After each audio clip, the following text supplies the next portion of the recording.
This podcast may contain explicit language.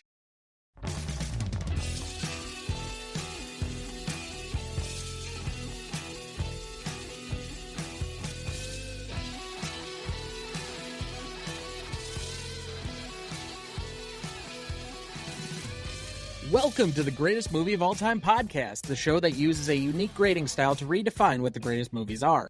I'm Tom Duncan. And I'm Dana Duncan. Tonight, for our 213th episode, we discuss one of the most celebrated comedies of this century, The Hangover from 2009, celebrating its 15th anniversary exactly the day that this episode will be released. We somehow partnered this up that specifically. Directed by Todd Phillips, written by John Lucas and Scott Moore, music by Christoph Beck, starring Bradley Cooper as Phil, Ed Helms as Stu, Zach Galifianakis as Alan, Justin Bartha as Doug, Heather Graham as Jade, Sasha Barisi as Tracy, Jeffrey Tambor as Sid, Ken Jeong as Mr. Chow, Rachel Harris as Melissa, Mike Tyson as himself, Mike Epps as Black Doug. I love that's they put that in the casting list. Matt Walsh as Dr. Walsh. Real original, guys. Rob Riggle as Officer Franklin, Cleo King as Officer Garden, and Brian Callen as Eddie. Recognition for this movie? The Hangover was wide release on June 5th, 2009.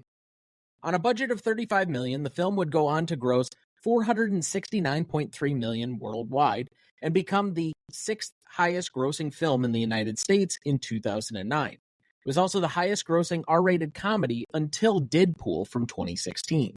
Although if your mileage may vary and you don't think Deadpool is a comedy, I would challenge that, but then that makes this still the highest grossing R-rated comedy of all time. Out of all R-rated films, it is the sixth highest grossing ever in the United States, behind only The Passion of the Christ, which we just discussed a couple of months ago, Deadpool, American Sniper, It, and The Matrix Reloaded.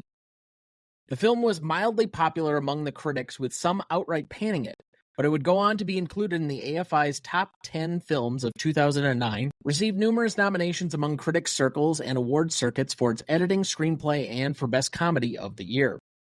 The film's impact was also felt in several other places. It was reported in 2013 that as of that year, guests were still continuing to quote to Caesar's staff 2 lines from the film's check-in scene. Did Caesar live here? And do you know if the hotel is pager-friendly? As a result of the film, hangover-themed slot machines became popular at casinos throughout the Las Vegas Valley. The Caesars Palace gift shop sold tens of thousands of hangover-related souvenirs, and the Las Vegas Convention and Visitors Authority received numerous inquiries from persons interested in recreating some of the film's most wild scenes, such as those involving a tiger. The Las Vegas branch of Madame Tussauds added hangover-themed rooms recreating the hotel room and the wedding chapel, and a tie-in rooftop cocktail bar. And in 2018, Hasbro issued a parody version of their board game Clue, where players have to locate a missing friend somewhere in the city after a wild night of carousing. The film's success would spark 2 sequels in 2011 and 2013 as well, although I don't think they're nearly as good as the original. The Hangover currently holds a 79% among critics on Rotten Tomatoes, a 73 score on Metacritic, and a 3.6 out of 5 on Letterboxd. So, as we start each week, Dad, what is your relationship to this movie?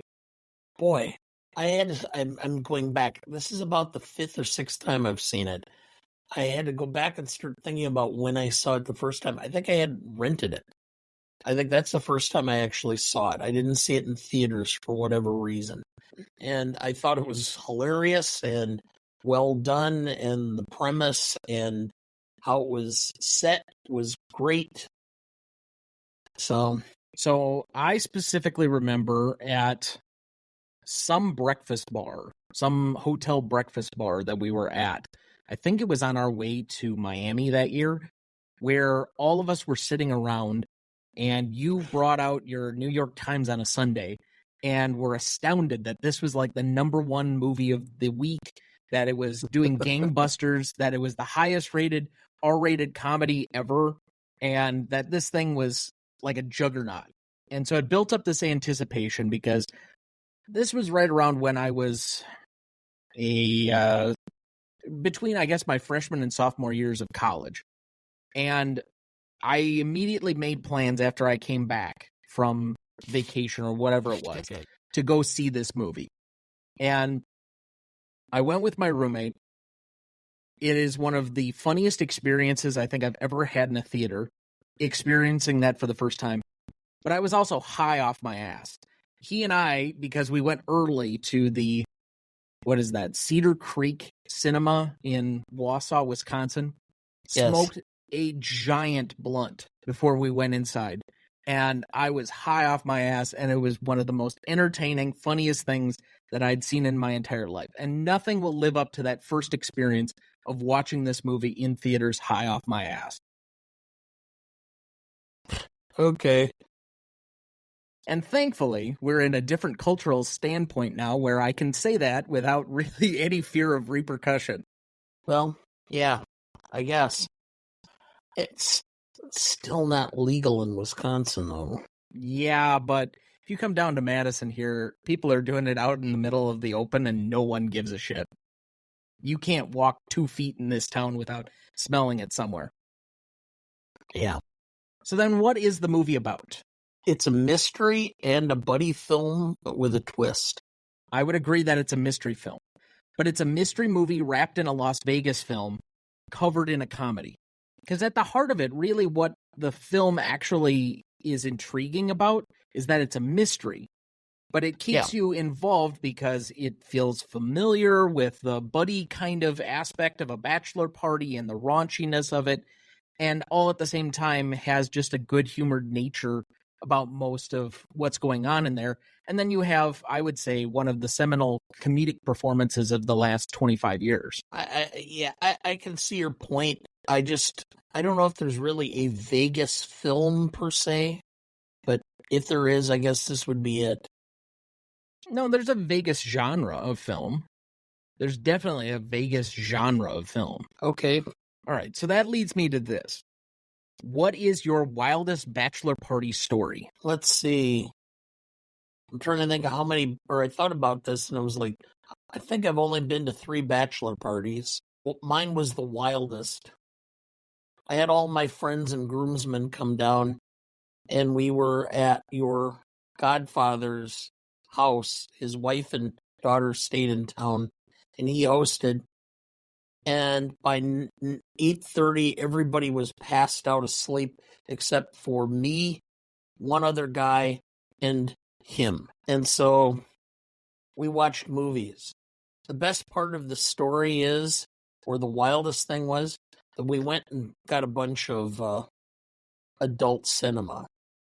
But on a lark, I saw this photo or this film of bass fishing, okay, with underwater cameras. And I said, oh, I've got to get this. This is so bad. So I got it. So the next morning, we went over to your grandparents. Your mother was there. And I ran over and I took and put the tape of the bass fishing into the VCR and said, hey, you want to see what we were watching last night? And your mother freaks out. No. And all of a sudden, this fish is swimming through the water. And she goes, okay, where's the nasty stuff? And everybody's just howling because they knew I was doing this just to put her up or put her on. And she fell for it. Should I say hook, line, and sinker?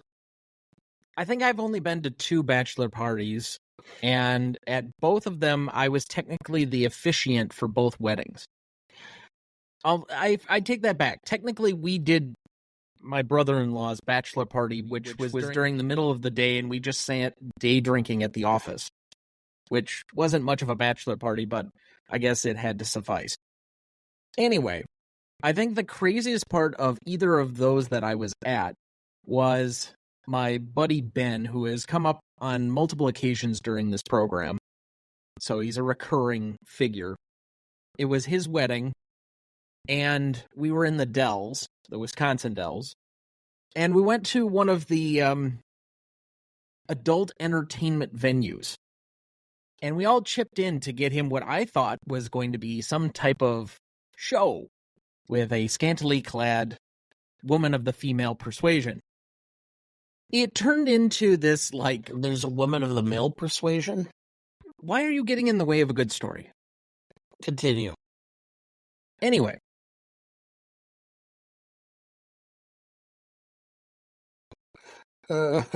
Anyway, point being that it turned into this, like... I don't know, it's not quite BDSM, but she began, like, beating the shit. She began beating the shit out of him during the middle of this, like, shower sequence thing where, I don't know. But eventually, a bunch of us started crowding around the stage. Not me, because I was kind of, like, semi-horrified at what was going on. I thought this would be something he'd enjoy, not something for the rest of us. Watching him get beat up by a stripper. Anyway, some of the guys ended up taking off their own belts and starting to, like, try and whip him with them. And I'm just like, what are you doing? How is this entertaining? This is supposed to be us, like, telling him this is what you're missing in life. And no, we're whipping him with our own belts? I finally stood in front of everybody and tried to, like, ward him off. And I'm like, what are you doing?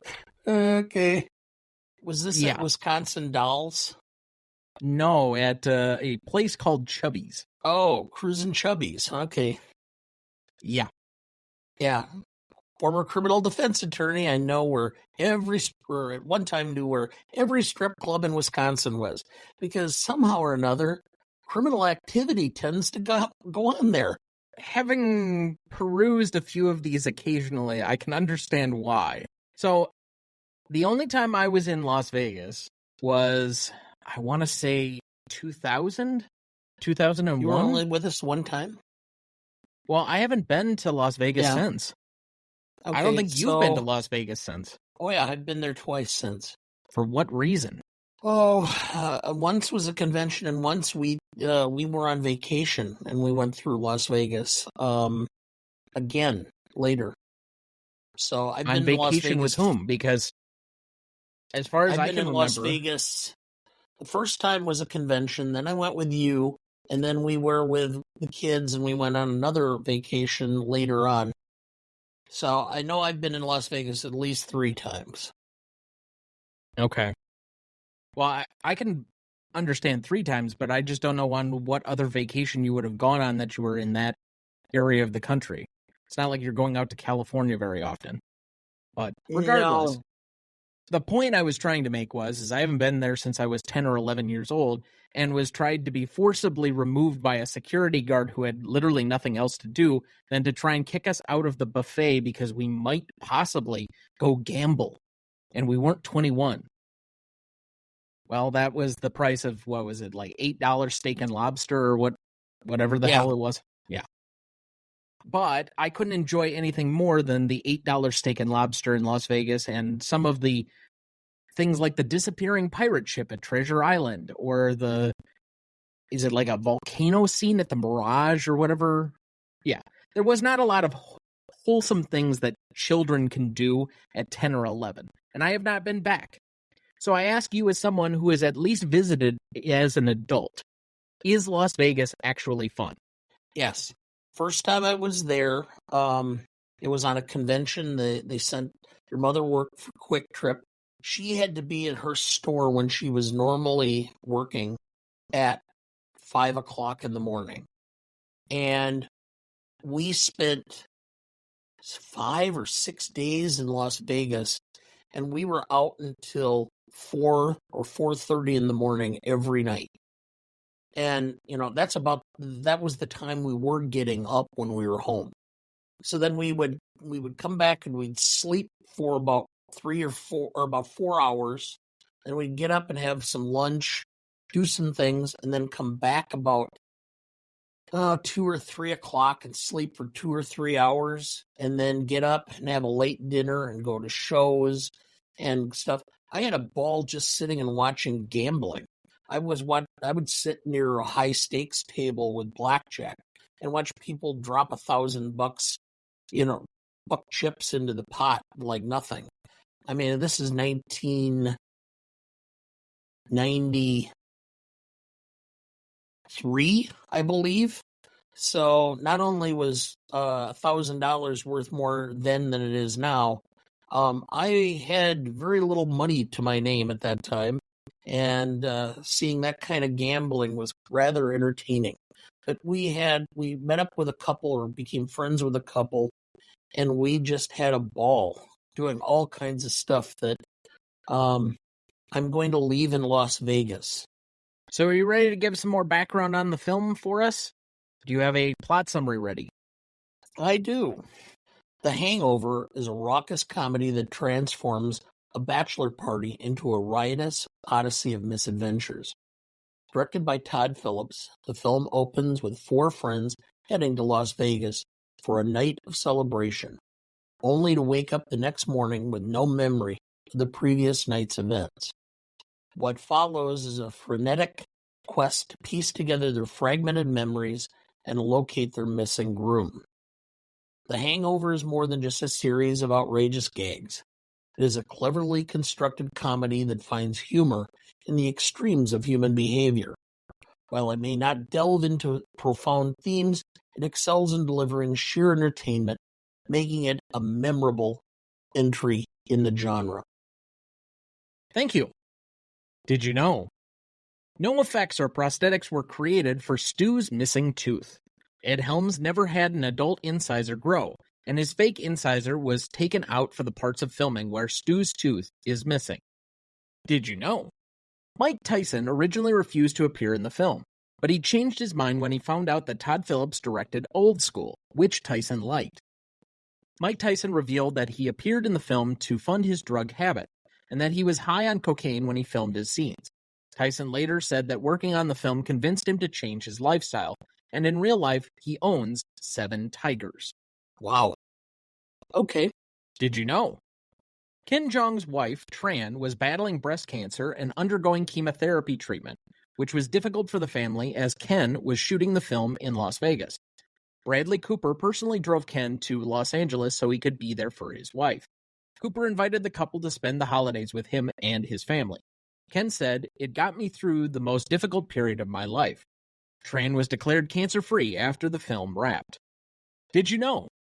Amusingly, Alan is actually correct. Card counting is not illegal, and is indeed only frowned upon. Casinos are not allowed to ban suspected counters, as, per the Supreme Court ruling, they must rely on internal countermeasures to stop them instead. Did you know? Lindsay Lohan was offered the part of Jade the stripper, but turned it down. She did not like the script and thought the movie would bomb. Heather Graham was given the role instead. Lohan later admitted to regretting the decision. And with that, we will take our first break and we'll be right back. Before we jump back into the episode, next week for our 214th episode, we welcome back 2 returning guests, Keith Techmeyer and Adam Vanderwerf, to discuss one of the biggest films of the 1980s for its 40th anniversary, Ghostbusters from 1984, directed by Ivan Reitman, written by Dan Aykroyd and Harold Ramis, music by Elmer Bernstein, starring Bill Murray, Dan Aykroyd, Harold Ramis, Sigourney Weaver, and Rick Moranis. You won't want to miss that one, so watch ahead of the show by searching the Real Good app to find where it's streaming for you. That's REELGOOD. All right, Dad. I told you earlier today we did not have any Ask Dana Anything questions. And I received some after I told you that. Wow. So, do you want the completely asinine question, or do you want the more realistic one? Give me the asinine. All right. This is from our friend, Andrew Corns. If a deaf person goes to court, is it still a hearing? Andrew, can you give me another name for a thesaurus? It's the same thing, yes, because a hearing has nothing to do with actual audio listening. So, yes, it's still a hearing. Okay. Now, in all of my English editing and OCD-ness, have to read this in its full entirety as it was stated to me. What's your funnest story as a lawyer? Now, that could mean the most fun story that you've ever had, or it could mean the funniest, and that he's just simply missing an eye. You can take Okay. that however you'd like. But might I suggest to you, one of the funniest stories that I can remember that you recounting doesn't really have anything to do with being a lawyer per se, which I think is the heart of this question, but is probably the funniest thing that ever happened in your office, and that is the story with the coffee can. Yeah, I that is a funny story, but it has very little to do with being a lawyer. I'm going to instead tell a story about when I was a young lawyer and I was doing trial work. And Just remember, again, you can use explicit language in this program. I know, because you did make that announcement. But I had a young African American accused of criminal damage to property, slashing tires on a car. And what apparently the allegation is that he was in the car and he was riding with a younger white woman who felt that he was getting too inappropriate or fresh, and so she jumps out of the car, and in retaliation he supposedly slashes her tires, and that was the end of the story. Okay, well, I kept, because you have to go through this, and I said, well, what happened? He goes, no, he says, man, it has nothing to do with it. She kind of like freaked out, but she was like going down on me the whole trip. I'm like, what? He goes, yeah, I'm driving because she's drunk off her ass, and she unzips me and pulls it out and starts chomping away. Well, I kind of lost my thought process a bit, and I As kind most of men do. pulled over, and I saw some cops, so I took off because I'm like, last thing I want to do is be in a car with a white woman in Beloit, Wisconsin, with cops coming by. Well, then they charged me with this, and I said, okay, so you have to just tell the jury about this. And I kept telling him, try to use the proper term, fellatio. And we'd go through his testimony, and he'd go, and then she's giving me a blowjob. And I go, oh, jeez, no. All right, so you have in trial what you call voir dire, which is an opportunity to question the jury to find out any biases. And you can use it to your advantage sometime to lay the groundwork of what your defense is. Anyway, so I had the jury pool, and we're going to strike. And so I have to say, I said, does anybody get offended if we use more colorful language, such as blowjob? And no, people are like, no, nobody was. And I'm going through, and there's talk about here performing a blowjob while he's driving and whatever. Well, unbeknownst to me, the judge decided to invite the 6th, 7th grade classes from the Catholic high school or junior high over to watch the trial. And there were 3 nuns sitting in the front row. And of course, I'm not paying attention, but Judge Welker, who was the judge, said that he looked over when I said blowjob, and the nuns' faces went whiter than their habits. And they made a beeline out of there in a hurry. And Judge Welker used to love to tell that story every bar function that he could. That's one of the stories. Another one was my with Judge Welker, which is my client claimed that he the girl said that she was sexually assaulted by him underage. I had my investigator interview her. She said he had no tattoos or distinguishing marks. He had a staph infection in some hip surgery, and he had this really grotesque scar, indentation in his left buttocks. So I filed a motion to allow him to drop his pants to the jury so that they could see this. So the judge is sitting there, and he goes, I don't think you're going to be allowed to have your client drop his pants.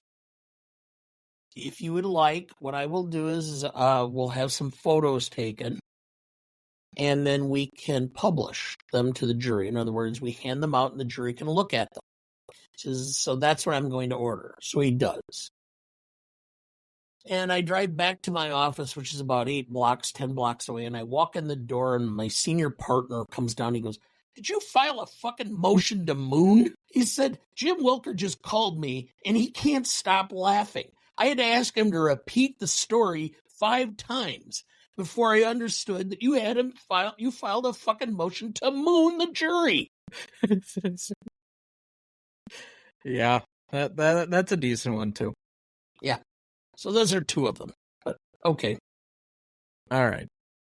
Again, if you want to hear any other stories, and he's got plenty, trust me, he's been entertaining for years on some of this stuff, including the infamous divorce letter response, no.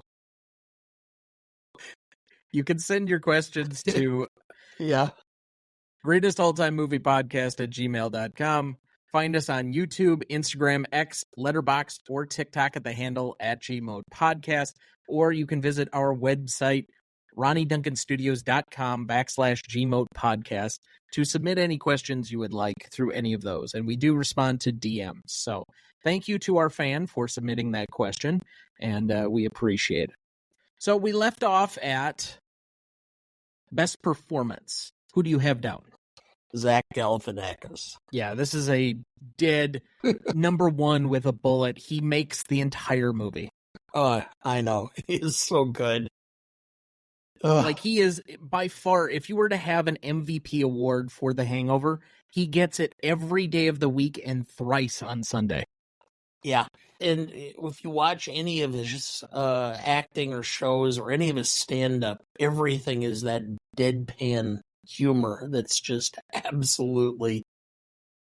I mean, if you have not watched Between Two Ferns, it's available on YouTube, as we are now, I guess. It is worth the watch. When he interviews Obama and his first question, and of course these aren't scripted in advance, and he turns to him and say, "Can you tell us what it's like to be the last black president?" You just lose it, because everything after that goes downhill. What's it like to have no vertical jump? Yeah. But yes, if you remove him out of this movie and just place him with an average comedian actor, I don't think this movie is nearly as funny or as celebrated as it was at the time. Most of the tickets for admission were somewhat just to see him in this role. All right, so then best secondary performance, who do you got? Todd Phillips. I just thought he did an excellent job of pacing. There really isn't a slow point in the film. It moves along quickly. The humor is interspersed just right. The scenes are shot well. There's continuity in between the scenes. It's not like there's something just jumps from one place to the other without some context. So overall, I just think that lays at the feet of the director, and so I went with Todd Phillips. I went in a similar direction, but I went with the writers, John Lucas and Scott Moore. I think that one of the better parts of the movie is the script itself, and whether or not all the jokes for Galifianakis were actually scripted. Just the idea of kind of taking 2 genres as a mashup, taking the Bachelor comedy or frat humor and then combining it with this kind of mysterious thing in the middle of the movie, I thought was somewhat ingenious. And I think because it felt different and fresh, which unfortunately has been kind of soured by the fact that we had 2 more of them, which were not. To me, that's probably the mark of what I think about most with this film, is just in its originality of that idea. So most charismatic, this is the first evidence I think we have of Bradley Cooper being a movie star. This is before just about everything else that he did of major validation in his career in Hollywood. And he's playing a likable asshole. Every other role up to this point, he's just been an asshole and we can't really stand him. This is the first time where he breaks through, and you can legitimately say, oh, I kind of like that guy. I'd like to see him lead some movies. So for me, most charismatic, I go Bradley Cooper. I thought about that. But I went off the beaten path. I went with Ken Jeong. He is just, you could just tell by every aspect of his brief time in this film that this guy has got star power, and he's going to be able to market and make something of himself in a whole host of genre. And he has, from those reality music shows to television to other movies. He just has a personality that's bigger than the screen, and it came out big time here. When he jumps out of that trunk and just starts wailing on the guys, I mean, at that point in time, I'm like, who is this guy? And wow, okay. Yeah. He is absolutely fearless in this movie to go all out, being buck naked in the back of a trunk, and kind of this really overly stereotypical Asian guy, Mr. Chow. It gets worse in the second one, where I won't spoil it, and frankly, it doesn't even need spoiling, but he's just kind of fearless in what he's trying to take on and accomplish in this movie, and in even the subsequent ones. Yeah, you got to give him a lot of credit for a guy that, is he a trained surgeon? And the only foray into acting he got was originally for Knocked Up from 2005, where he's the substitute OBGYN. Yes, he was a physician working for Kaiser Permanente in California. And somehow they had open scripts because they wanted actual doctors to come in for Knocked Up to do the part so that they would look more doctorly. And he got the part, and he loved doing it so much, he told his wife, well, let's give up my career as a physician so that I can be a full-time actor. Okay. Seems to have worked. Yeah, but for every one of those stories, there's probably 50 more where it doesn't. Well, and quite frankly, though, you still have the degree and the experience. So if you leave being a doctor for 5 to 8 years and give it a try as something else, chances are pretty high you're going to get to go back to being a doctor. I suppose. Let's move to Best Scene then. I have my 5 nominees here. So the first part of the movie where I really think it starts to pick up is, hey, not so close to my shaft, the getting measured scene. Galifianakis, bare ass hanging out the whole time. Yeah. Then I have the first night in Vegas, so their actual trip there. I have Waking Up, which is a memorable moment in the film. Obviously, because it's flash forward, and so you have to start filling in the blanks in between. You kind of have these 2 moments in time, and everything else has to be kind of revealed to you throughout. Then I have the first appearance of Mr. Chow that we talked about, him jumping out of the trunk. And finally, Tyson's tiger, and taking that back to Tyson's house. So, did you have any others you would like to include? I mean, there are other scenes that are worth mentioning, but now that encompasses the 3 categories for selection, as far as I'm concerned. So what to you is then the best scene? Waking Up, because that's when you realize that this is not going to be a film that is a linear, raucous frat boy film. That this was going to be something different. And so, to me, that makes it the best scene. Because you end up questioning what took place as much as the guys are questioning it as they're waking up. I do like that one, and I think it is, in fact, I would say it's probably one of the most indelible moments of the movie for me, other than maybe the reveal, and that would be the 2 that I would probably go with for that category. But I think because it's such a strong scene, setting out who these characters are, kind of initially, I'm going to go with Getting Measured, because it's kind of the real breakout moment for Galifianakis really setting the tone of what his character is. So for me, that setup and how the movie is going to go from that point is more pivotal to kind of knowing exactly what you're getting out of this movie than the actual waking up, because there's a reason that you develop a relationship, you develop their characters before you get to the point where they're filling in the blanks. What's your favorite scene then? Mr. Chow. As I indicated, I mean, it was so shocking when it happened, and it just got funnier and funnier as it went through, and it just continued. You were waiting when you were going to see this guy again. Well, I think it's just from every moment that they think they're going to get Doug back, and it's a continuing theme throughout the film. You hear a thud in the trunk. You've finally gotten the car back. Oh, could that finally be Doug? And we've figured out the mystery. Only for some just erratic naked dude to pop out of a trunk and start swinging a tire iron at everybody. And you have no idea who he is or what is going on at all. It's just this complete randomness. The same thing kind of happens when we get Black Doug. They still never explain why he was naked. Yeah, I don't know. Do you really want that to be explained, though? Maybe not. Yeah. For me, I will say the first night when they're doing the shots up on the roof and the speech that Alan gives, which I'm going to have in quotes, I just think it's one of the better parts of the movie, but also the check-in. There's just a whole sequencing there that I really wanted to include, and I really love that part of the film, even before we get to the hangover portion of the film. Sure. And then I gave my most indelible already. What do you have? Same scene.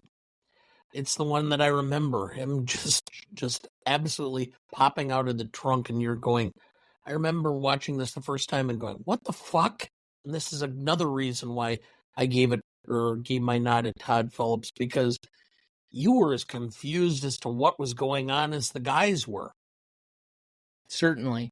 And I think it's the one scene you can point to in this movie where our comedy expert, Christine Duncan, would give this film 2 thumbs down, which means it's an all-time classic. Oh, yeah. All right, so with that, we will take our second break, and we will be right back. Before we jump back into the episode, and before we get to the Stanley Rubric in a minute, if you're ever curious about our master greatest movies of all time list that has every graded movie we've ever discussed on the show, there's a link in the episode description of every episode of this show, or you can go to RonnieDuncanStudios.com/Gmote podcast and find it as the top entry on the greatest movie of all time podcast show page. That has the grades we've done so far for all 195 movies we've graded, and we continue to add more each week. Make sure to check that out as we go and follow along. Also, you can follow each individual episode on our website as well. That has the notes for each individual episode with all our scores, category nominations, and the individual factoids for each episode of the show. Just click the link in the episode description of this episode or go to RonnieDuncanStudios.com/Gmote podcast to find that. Dad, do we have anyone to remember this week? Fortunately, a rather long list, yes. Johnny Walker, 37, American actor, was on General Hospital, Siberia, and in the USS Indianapolis, Men of Courage. Bill Walton, 71, American Hall of Fame basketball player. Do my Bill Walton impression. Played for the Portland Trail Blazers and Boston Celtics, but he was a sportscaster for ESPN for well over 20 years. Albert S. Ruddy, 94, American film and television producer. Was involved in The Godfather, Hogan's Heroes, and $1 Million Baby. He won Oscars in 1973 and 2005. For The Godfather and $1 Million Baby. Also, he was the creator of Hogan's Heroes. Wow. Which is specified in a show that I've recommended to you before, The Offer, which is on Paramount+. Okay. Still one of my favorite shows of all time. I know. So, watched it as a kid. And I think I've watched it probably each time 150 to 200 times. Morgan Spurlock, 53, American film director. Did Supersize Me? Where in the World is Osama bin Laden? Comic-Con, Episode 4, A Fan's Hope. Daryl Hickman, 92, American actor, was in The Grapes of Wrath, Leave Her to Heaven, and Fighting Father Dunn. Richard Faranjai, 86, American actor, Serpico, Midnight Run, and Carlito's Way. Ian Gelder, 74, British actor, was in Game of Thrones, His Dark Materials, and Doctor Who. And last on the list, Richard M. Sherman, 95, American film songwriter. Mary Poppins, The Jungle Book, Chitty Chitty Bang Bang. He won the Oscar in 1965. He's also known for having written It's a Small World. We commemorate these here with a moment of silence in their honor.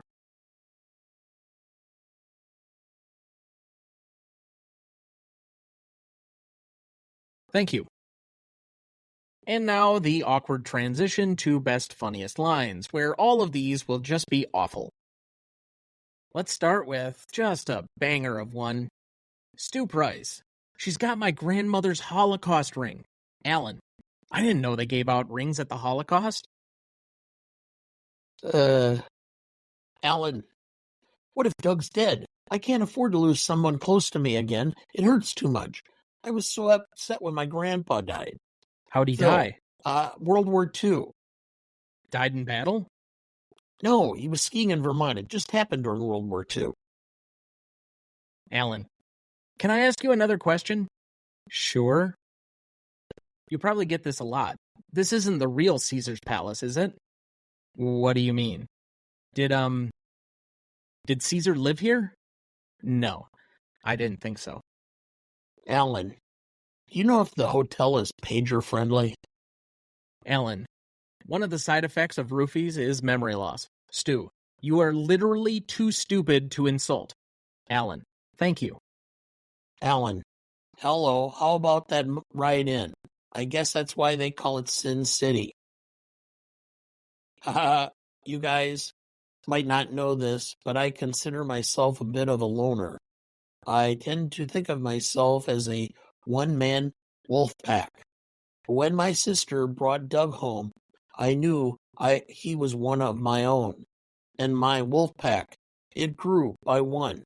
So there were two of us in the wolf pack, and I alone, first in the pack, and then Doug joined in later. And 6 months later, when Doug introduced me to you guys, I thought, wait a second, could it be? And now I know for sure. I just added 2 more guys to my wolf pack. 4 of us wolves, running around the desert together in Las Vegas, looking for strippers and cocaine. So tonight, I make a toast. Alan, gambling? Who said anything about gambling? It's not gambling when you know you're going to win. Counting cards is a foolproof system. Stu, it's also illegal. It's not illegal. It's frowned upon, like masturbating on an airplane. I'm pretty sure that's illegal too. Yeah, maybe after 9/11 when everybody got so sensitive. Thanks a lot, Bin Laden. Alan, it was a real pleasure meeting you. Melissa, fuck off. Alan, I'm thinking about getting my bartender's license. Melissa, suck my dick. Alan, no thank you. Alan, I shouldn't be here. Doug, why is that, Alan? Alan, I'm not supposed to be within 200 feet of a school. Or a Chuck E. Cheese. Sorry, but I'm going to do it in the same accent that Ken Jeong did. Oh. I know, it's kind of hard, isn't it? Should I not? It would be very, very cringe. Okay, I'll just do it this way. Mr. Chow, you gonna fuck me now? Alan, nobody's gonna fuck you. I'm on your side. I hate Godzilla. I hate him too. I hate him. He destroys cities. Please, this isn't your fault. I'll get you some pants. Well, you didn't do the line I think you were going to do, but okay. Phil, you're not really wearing that, are you? Wearing what? The man purse. You actually gonna wear that, or are you guys just fucking with me? It's where I keep all my things. Get a lot of compliments on this. Plus, it's not a purse. It's called a satchel. Indiana Jones wears one. So does Joy Behar. Sid Gardner. Remember, what happens in Vegas stays in Vegas. Except for herpes. That shit comes back with you. I'm out. That was it for me. I had to end with a herpes joke. As you usually do. All right, it's time for the Stanley Rubric. So if you are new to the show, this is the part where we score the film based on 6 categories: legacy, impact and significance, novelty, classicness, rewatchability, and then added points from an audience score perspective using the ratings from both Google and Rotten Tomatoes for an overall out of 60. So you could reach 60 total points on these. I don't think one film has gotten anywhere within like 58 points. So this will be interesting where this will place. Legacy is up first. Legacy, we have often described, is how the film is thought of over 5 years after it was initially released.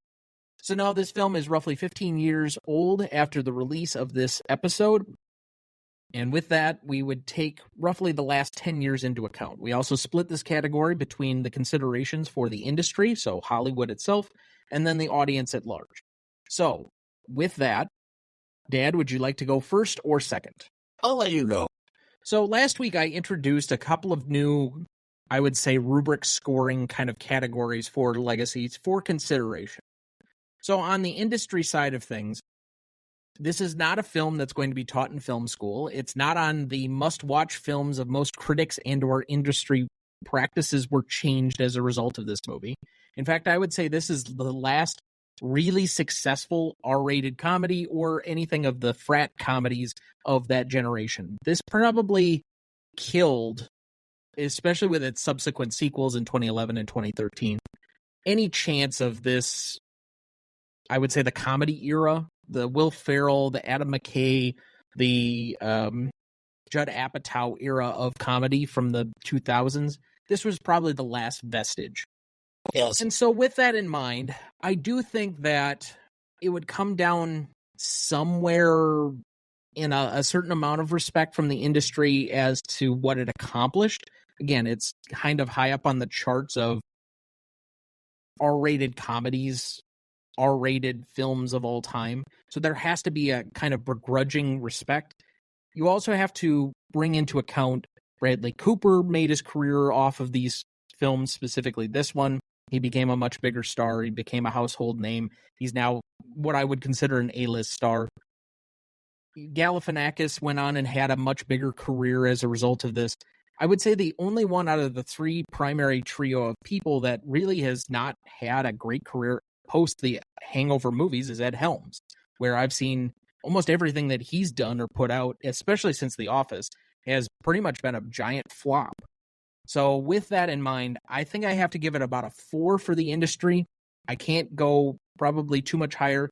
I think there's an argument to be made to even lower it from the 4 that it is, but because of the other pieces of the category, I'm gonna stay there for right now. On the audience side of things, this movie was fucking everywhere, and this will come around in my impact and significance. I think the further we get away from these movies, particularly this first one, the more this will seem to fade out, because I don't think that this has the staying power. But from what it accomplished early on, I think you did the poll of our office yesterday, our informal poll that we take of our staff meetings, and you said, what, 70 to 80% of the people knew about the film or had seen it? Yes. Which is a high rate for people who don't always watch a lot of movies. Central Wisconsin or rural Wisconsin is not a big film-going community. It's why our theaters look as shabby as they do at this point in time. So with that, I would have to say that because of its impact and how much it's still felt as a relevance, I mean, they're still selling Carlos t-shirts at Walmart. I have to give it a 5 on the audience, at least for right now. Again, I think this declines the further out we get from this movie originally being released. But as for where it still sits right now, I think this is a well-known movie. Most people can name who was in it. Most people can name a few of the jokes. So with that, I have a 9. Part of my category is I'm rating legacy and impact and significance, both categories.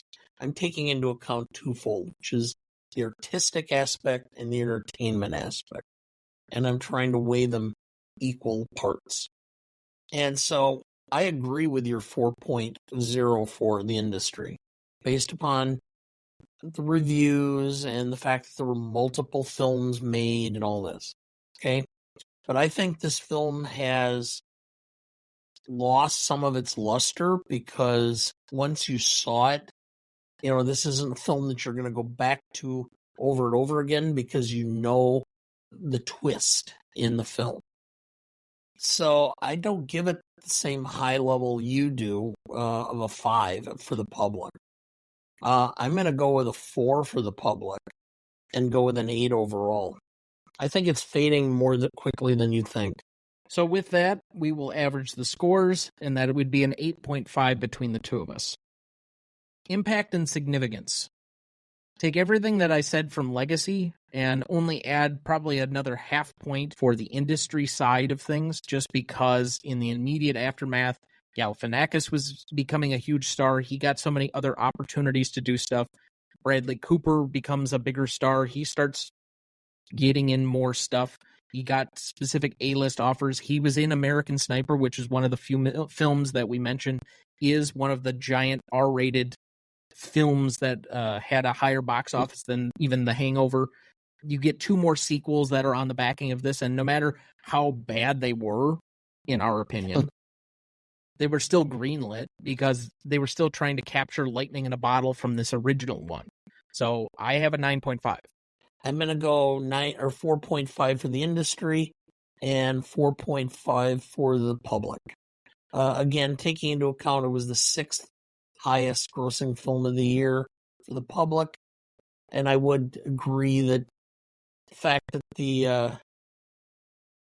the gaming industry tried to capitalize on it, the fact that they did the sequels, etc., does give it that point up. So I'm going to go with a 9. So that would be a 9.25 average between the two of us. That takes us to novelty, which is a measure of not only the execution, but the originality of the movie itself. It can either be about redefining a particular genre, being completely fresh to a new genre, or I think we've had different manifestations of how this category has gone, so it could mean a lot of different things. Recently, I've been experimenting with trying to split this category between originality and execution for points, so 5 and 5. I would say from an originality standpoint, it feels familiar, even though it's kind of doing something a little bit novel in how the story devising is told. It still feels familiar enough, and I think that's why people went to see it, is that it's just a slight twist on a familiar story. So I would have probably about a 3 on that side of it, maybe even a 2.5. I guess I'll go with a 2.5. But the execution on it, when you're talking about Galifianakis having a really good, strong execution of his character, I thought Bradley Cooper was good. You might have gotten a little bit more out of some of the sub-characters here or there, but Ken Jeong is good in this film. Mike Tyson's even good while he's high on cocaine, apparently. The Tiger was excellent. I do think that from a cinematography, a screenwriting perspective, and some other things, I'm going to go with about a 4, because I do think this is a well-executed film. It's just maybe not the most original thing I've seen in comedies, and that's okay. So I have a 6.5. I think you're way low. This was so fresh. That's what made this. Yeah, it's within the context. It's a mashup of 2 different genres. But it was so fresh. How they went about it, making this more of a mystery and having so many surprise twists and everything. It was completely fresh for a comedy. Most comedies, you can pretty much sit down and tell if you spend about 2 minutes what the plot's going to be, and you're just looking for the jokes. This one, you had no clue. There was no way you knew what was going to happen next or what was likely to be the outcome. And you had no idea where Doug was until the last portion of the film. So I'm giving it major points up on the fact that this is such a fresh look, that the non-sequence type of events here Yeah, I know it's by flashback, so it's not a true non-sequence, but the memories are non-sequential. So I'm giving it a 9 for novelty. So that's a 7.75 average between the two of us. Classicness, I will let you lead. Usually we start at a 7 and go up or down. There were a lot of problems that I had seen with this, with, kind of stereotypes of Asian Americans, stereotypes of drug dealers, stereotypes of strippers. So I can't give it major points up for that reason. I'm going to give it a slight up from normal, simply because it did have a certain aspect that I can't really describe it. It showed the fun of Las Vegas, but also showed the ramifications of Las Vegas and how bad things could get very quickly. So I went with a 7.5. We're not so far off, but I really would have a hard time thinking of anything to give this movie points up on, other than that it's still somewhat funny. And that's one of the things that we try to do when it comes to comedies that we don't do for some of the other categories, or for the other genres for that matter. When it's a comedy, is the movie still funny? I think that has a lot to do with classicness for this particular genre more than most. Because we're not judging dramas on how well we connect with somebody's sorrow in a particular category. So I would have a hard time on anything other than whether it still makes me laugh, which it does. But I would agree that there are a couple of things that are just a little bit cringy, a little bit grating from 15 years ago.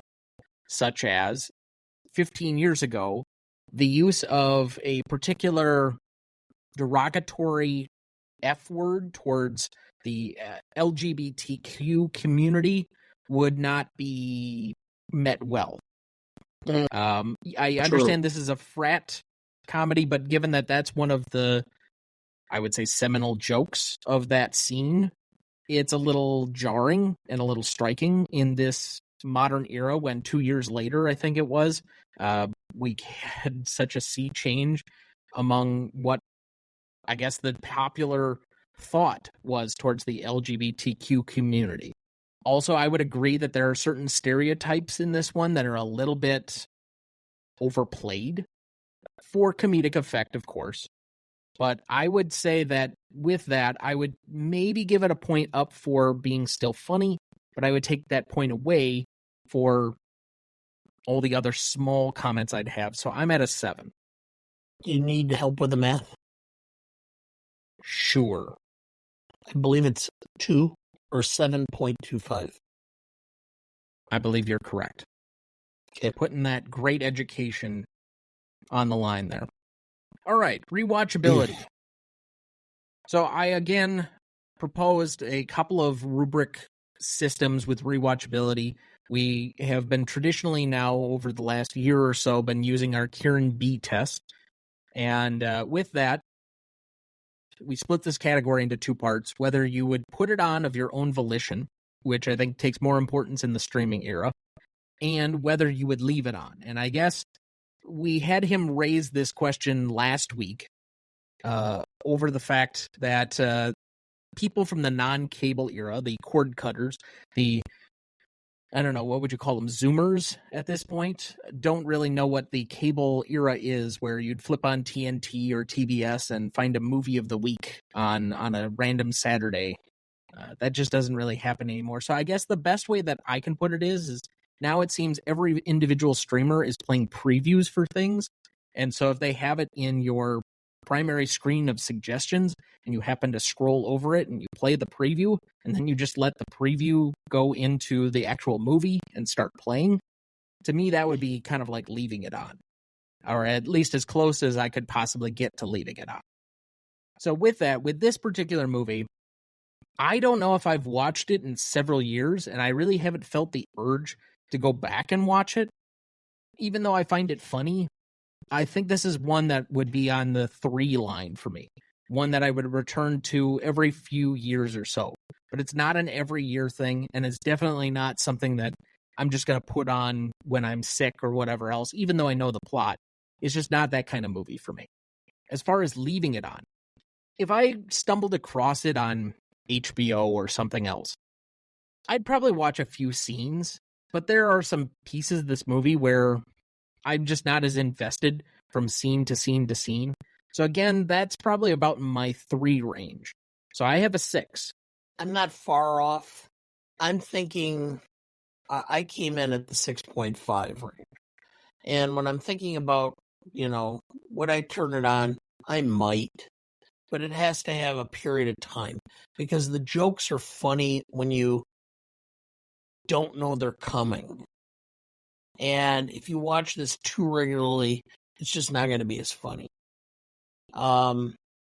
It had been probably 4 to 5 years since I'd seen it last, maybe longer. And so remembering all the jokes was much more difficult, so I enjoyed it more. So for that reason, I came in at a 6.5. Okay, so then that would take us to a 6.25 average between the two of us. Then we add in audience score, which for Google users, we had an 87%, giving us 8.7, and an 84% among Rotten Tomato users, giving us an 8.4. The average between the two would be an 8.55. So to repeat the categories, we had an 8.5 for legacy, a 9.25 for impact and significance, a 7.75 for novelty, a 7.25 for classicness, a 6.25 for rewatchability, and an 8.55 for audience score, giving us a final total of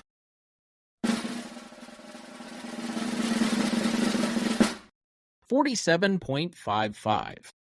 And that would place it currently on our list, tied with, get this, Vertigo and The Bridge on the River Kwai.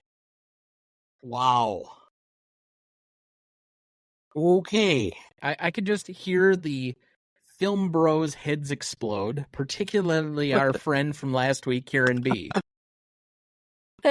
Yeah. Yeah. It'd be like the end of Raiders of the Lost Ark right now. Yeah. The Hangover is on the same greatness scale as The Bridge on the River Kwai and Vertigo, that less than 10 years ago, or I guess just over 10 years ago, was the number 1 film on the Sight and Sound poll. Yeah. But that's why we trust the rubric. Yes, and you know why? Because the rubric takes into account general audience perceptions and not all the cinemaphiles. Correct. And this is a chance for me to kind of rectify last week. I think I went on a very long 5-minute diatribe on Kieran's question of what the difference was between best and greatest. And in thinking about it during the edit for last week, I thought I came up with a more simplistic version of how to equate it. If we just want to measure what the best of anything is, we measure it by its quality. We could look at cinematography, at acting, at writing, at direction, etc. All the parts that make up a film. But then you're going to come to much of the same trotted out conclusions that we've had before, which is Casablanca, Citizen Kane, The Godfather, etc. 2001: A Space Odyssey. All of those are going to be among the best films ever made.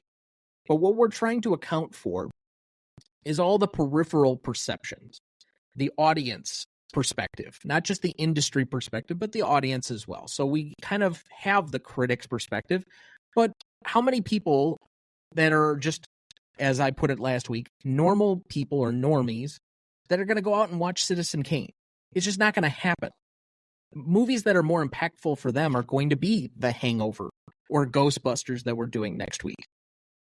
It's just one of those things where I think you have to balance between what a quality film is and what's accepted by the industry, as well as what the general opinion of people that maybe watch 12 movies in a year are. It goes to it's the same basic basic takes into account the same things like music.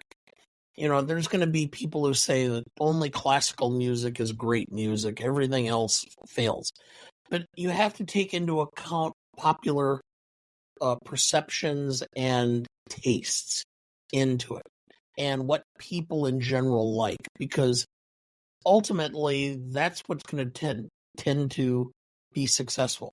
What good is it to have a film that is like really great and artsy that no one has ever seen, because no one else would watch it except the critics who were paid to watch it? Well, and I don't want to decry those films. I No. enjoy some of that stuff, and I think there are great discussions to be had. Art is not necessarily, though, pigeonholed to one thing or the other. And just because something's popular does not mean it doesn't have value either. And I think we dismiss too often films that are seen as more popular than films that are more critically quality. And I guess the dichotomy would be something between the difference of, Star Wars versus 2001: A Space Odyssey. One is obviously a very quality film that objectively is one of the best quality films ever made. And for my money, I think 2001 is actually a much better looking film in this day and age than the original Star Wars is. Although by the time we get to The Empire Strikes Back, I would say that difference declines significantly. The advance in computer graphics and set design and things like that made up for a lot of the differences between the two. But even that being said, one is one of the most popular films that has ever been seen, and the other one is watched by college kids when they're on a psychedelic trip. Does one have more value than the other? No, but can we objectively measure them when they're trying to accomplish different things? So our system tries to set up and even the playing field between those that are popular and those that are of quote-unquote quality, and figure out where in between those is this conversation where I think there are more popular films that rise up our rankings of the greatest, but part of that is by design. We've given a lot of weight to the audience at large in legacy, in impact and significance, and in audience score to really give us a more rounded view of what greatness in a film actually is. Yeah, because greatness is also measured in part on its impact on society and how it's changed people's perception of reality, of life, of humor, of everyday existence. And that has to be factored into there, and you can't do that just with a plain artistic assessment. And I look back on this, my dad used to read when I was a kid before bed, he would read Raymond Chandler and Mickey Spillane novels. Well, at the time, back in the late 60s, early 70s, these were considered really low-class writings. Now, Raymond Chandler is considered classical, and his stock as a writer has risen tremendously. Just because something's popular does not mean that it's not of quality. And it's taken generations for people to come to that realization. I think the two primary examples we've often brung up on the show are Christopher Nolan and Alfred Hitchcock. Now, Nolan obviously has gotten his recognition with the Best Director win this last year for doing a film that I think we collectively agreed was one of the best films that we'd seen in a while. But,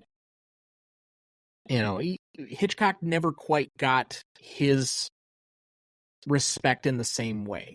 But after his death, as we've let the decades pass, his films seem to be the ones that have aged the best. The ones that people still like, still return to, are still making an impact on modern culture yet. And I just don't think we have too many other examples where somebody from that era has held up in such high regard by both film people and the public. We all like different things, but this is a measure of what we consider greatness. And so I guess in this capacity, the Bridge on the River Kwai and Vertigo and The Hangover, they can all be in the same conversation. Yeah. And if you don't like it, email us. Or harass us on Twitter, apparently. Yes, that's fine too. Remaining questions for this one. What happened to Alan Satchel? Well, Alan Satchel ended up with Mr. Chow because he put his chips in his satchel. And when he got in, he didn't have his satchel. His satchel ended up going with the guys. And ultimately, they ended up with the 80,000 in chips stuck in the groom's pockets. Yes. So then Mr. Chow has both satchels? No, he has his satchel, or he has Alan's satchel. Alan somehow had Mr. He Chow's also satchel. took the other satchel. I'm not sure that's the case. I think they brought Mr. Chow's satchel back and ended up probably taking the chips out of it and throwing the satchel. No, the other satchel was featured. It was shown in the scene where they first actually realize who Mr. Chow is. I'll have to go back and look, but I don't think so. But, all right. I think you're advocating that he has both satchels. At which point, that's kind of unfair. I don't know. They ended up with $80,000. Okay, but split 4 ways. I'll take it. All right. Somebody wants to hand me $20,000 today? Yeah, I'll be glad to take it. Why was the tiger docile when they were stealing it, but aggressive once it was actually in the bathroom? I mean, Well, Bradley Cooper is literally trying to fuck the tiger in the ass as we're putting it in the car, but for whatever reason, it's not going to claw his fucking face off. it's the pheromones from Mike Tyson in the area. Okay. Any remaining questions for you? They either really staged it well, or Mike Tyson really laid out Galifianakis when he punched him, because that looked pretty real. And I mean, even at this point, even though Tyson's not nearly fight shape, what the hell would it feel like to get hit like that by Mike Tyson? I certainly hope Jake Paul finds out very soon. Okay. I think that was one of the dumbest mistakes he's going to ever make. Yeah.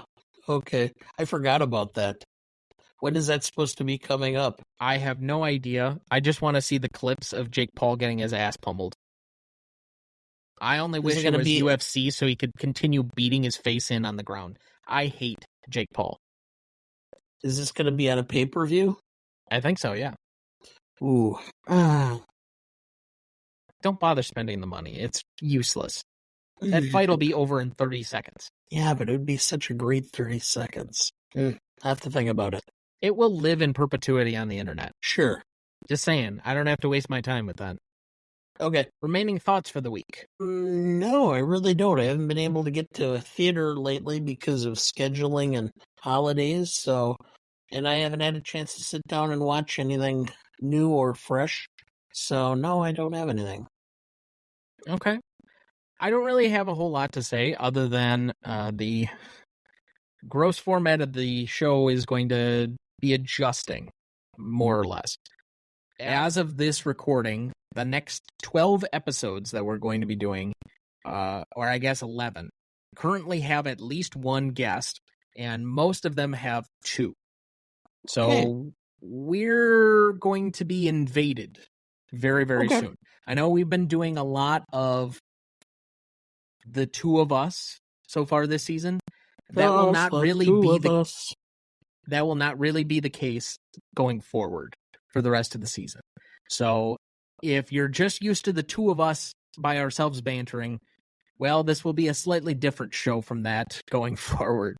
We have some returning guest favorites that are part of our 5-Timers Club already, and we have many other people that are just going to be new. We have a whole slew of different people planned for you upcoming, obviously starting next week with my brother-in-law and your associate. And I do think that the humor levels on all 4 of us will match. Unfortunately, that means we all have to watch Ghostbusters. That's going to be such a hard chore. Yeah, I know. So, but that will do it for us this week. Thank you for listening. Ray, when someone asks you if you're a god, you say yes.